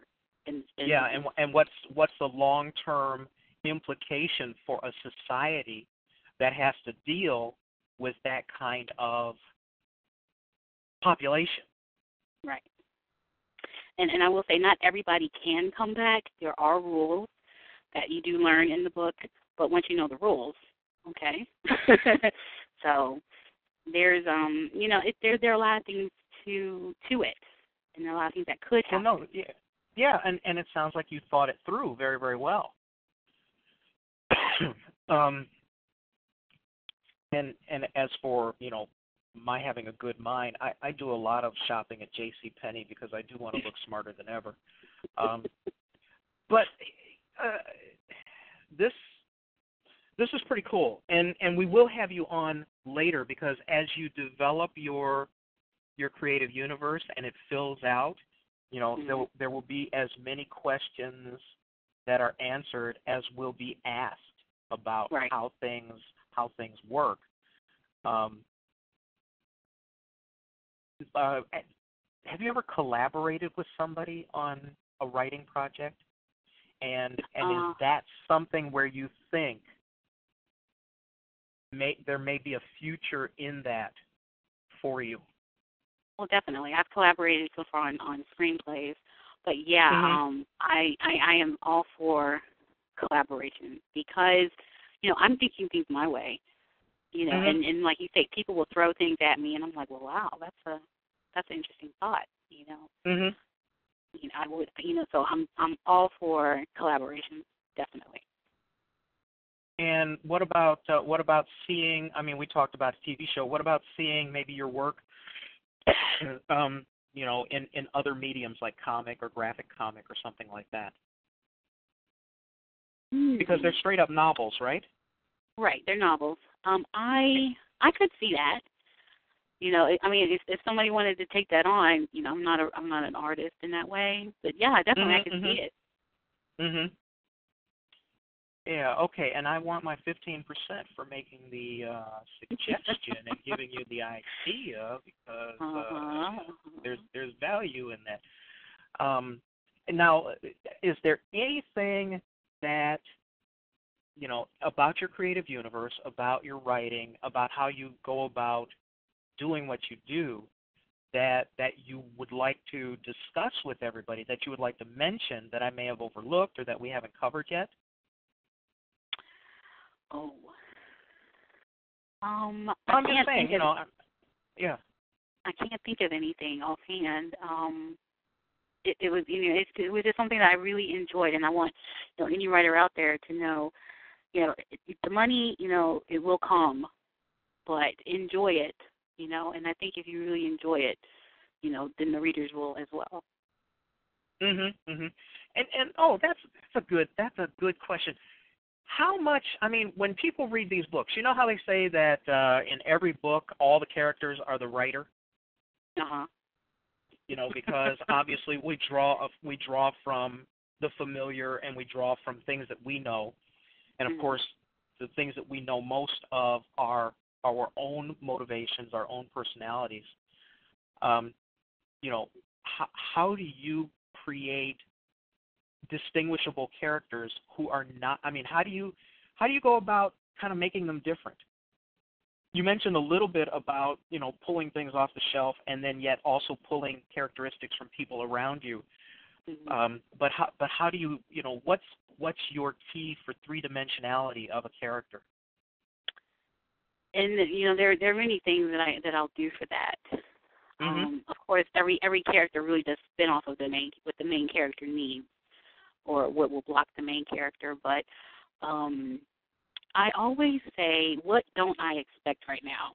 If I get to a point where I'm writing, or I want to change, or want to see a shift, I'll say, well, what don't I expect that would seem realistic?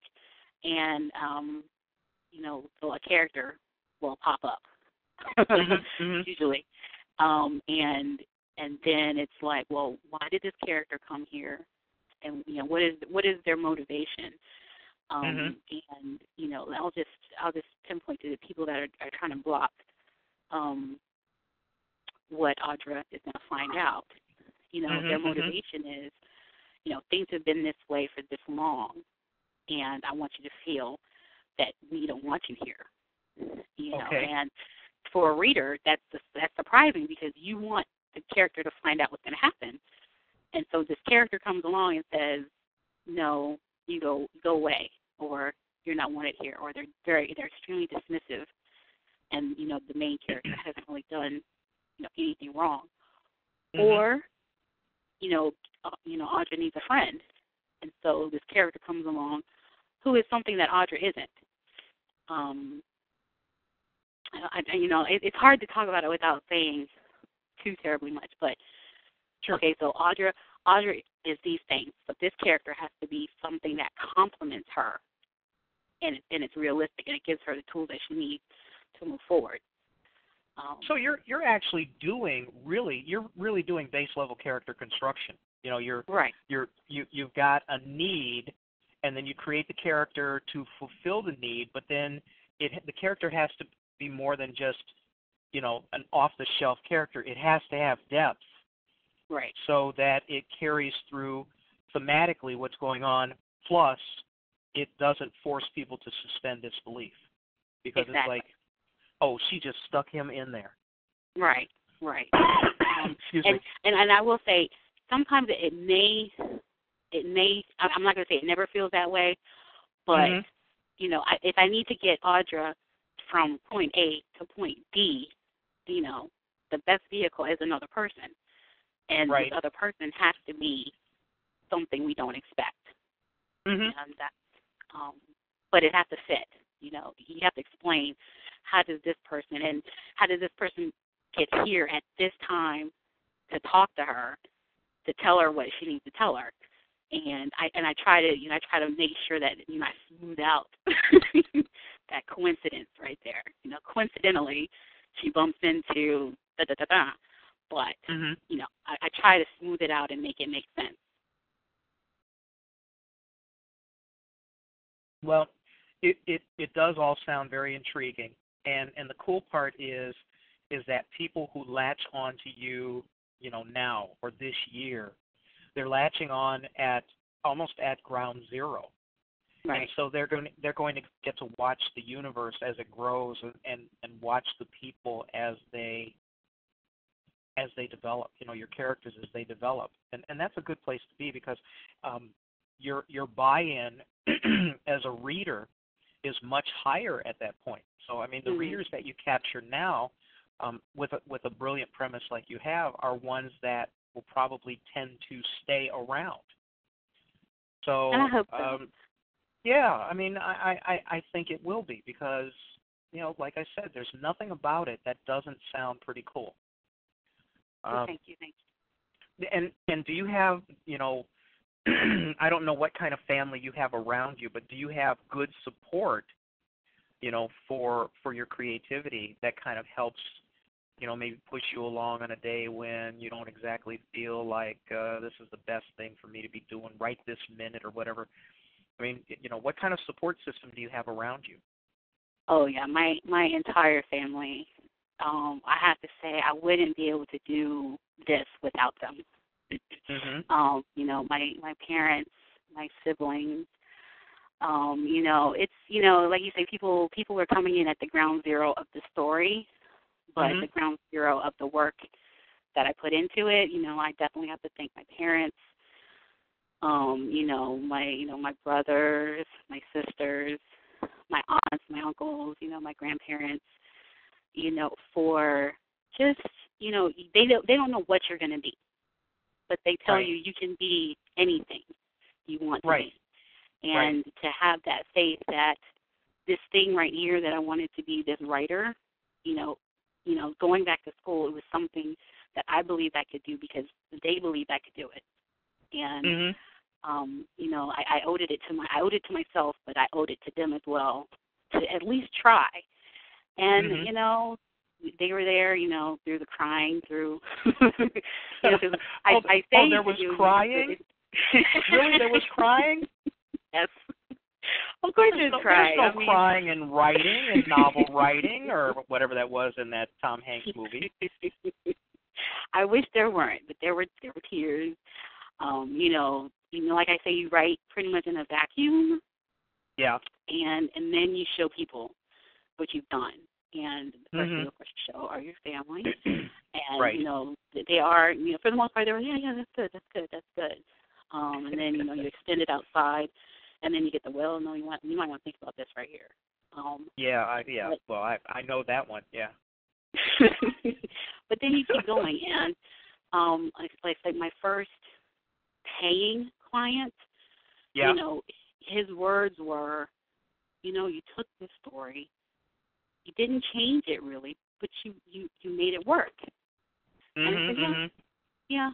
And he said, and it was like I could tell he didn't have the words, but that was because you know all these people had faith that, you know, if I took this one thing, this one little talent, and just kept working at it and kept working at it, eventually something would come of it.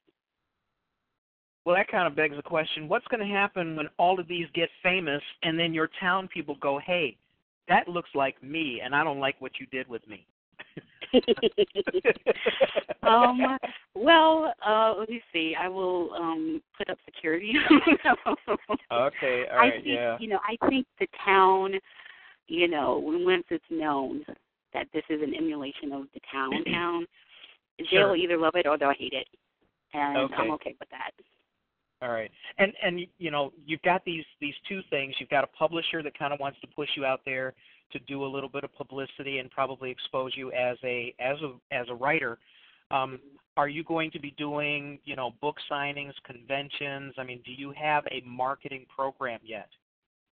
I haven't been given the exact schedule, but there will definitely be a tour and book signings. And once those things are put in place, I'll have it up on the website so people can follow us. Mhm. And then you know, one of the things that someone thought I was going to forget to mention was that, you know, anytime you do have an event that is something where people can come by and see you, you know, even though you say, oh, this is just in my town, if you post it on the events calendar at BSFS, when people are looking for something to do on the weekend or looking for something to do, they can come and they'll see where you're going to be. And, you know, not only do you get the word out, but having us support you is a pretty cool thing. I mean, when you're sitting there doing what you're doing and someone goes, yeah, I heard you on that radio show with that smart-ass guy, you know, they'll at least be coming out and seeing, you know, that your public gets to see you. And that's a pretty big thing, you know?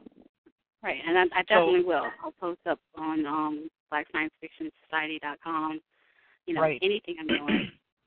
You know, and I've been on that site since I wrote my first book. I mean, I know, I wasn't really active on the site, and I'm definitely going to get more active as things go along. But yeah, I've followed this site for quite a while, and I'm really proud of, you know, how it's grown over the years. Mhm. Yeah, it's a great resource. At least people will tell you to your face whether they like you or not, or if something's wrong. And that's a huge help, because having a community that large, and there's over 3,000 people who are members, it is a decent resource. Plus, just dropping in and chatting with people, you could throw an idea out there, and somebody will go, well, did you think about the fact that when the sharks are in the tornado, they can't breathe any water, and then when they land, they're going to die? You know, then we wouldn't have had a sharknado. You know, see, that's the thing. That could have helped. Well, yeah, and I'll say this. I got through to my publisher through BlackScienceFictionSociety.com. I happened to meet another author by the name of Brandon Hill, who actually introduced me to my publisher. So, yeah, it is a fantastic resource. You know, if you're getting out there, you want to get your name out there, you want to get your work out there, you know, sign up. All right. Well, look, we're winding down to the last few seconds here. I want to remind people that this show airs every Friday night at 9 p.m. Eastern Time, and then shows once the show is over, it gets cooked off and then put up as a podcast. This show is a service of the BlackScienceFictionSociety.com website. We're probably going to be moving all the podcasts over to the site, so you don't have to come someplace else to find the shows. These are all things that are happening. This is actually going to be a pretty big year for the BlackScienceFictionSociety.com website. a lot of new things are happening, a lot of old things are improving, and we just keep getting better and better people signing up. And that's a pretty damn good thing to say about any website. I certainly hope somebody's not going to talk through their speakerphone. I'm not going to mention any names, but we're going to wind this up tonight, and hang on after we stop the recording so I can chat with you just for a couple minutes. Is that okay? Yes, of course. All right, so I want to wish everybody a good evening, and I'm going to turn it over to our peerless leader, Jarvis Sheffield. I wonder who that is. But thanks, everybody, for participating on the show. It's greatly appreciated. I want to encourage everybody to tell other people about the site, about the show, and to get active and share your pictures, events, and get on and talk and meet some of the other people on the site network. Thank you once again, William, and our host, which is our host, our guests, and all the people that participated. I really appreciate everything you guys are doing to keep this thing going. And with that, I'm just close out. Thank you very much. All right. Have a good evening, everybody, and we'll catch you next week.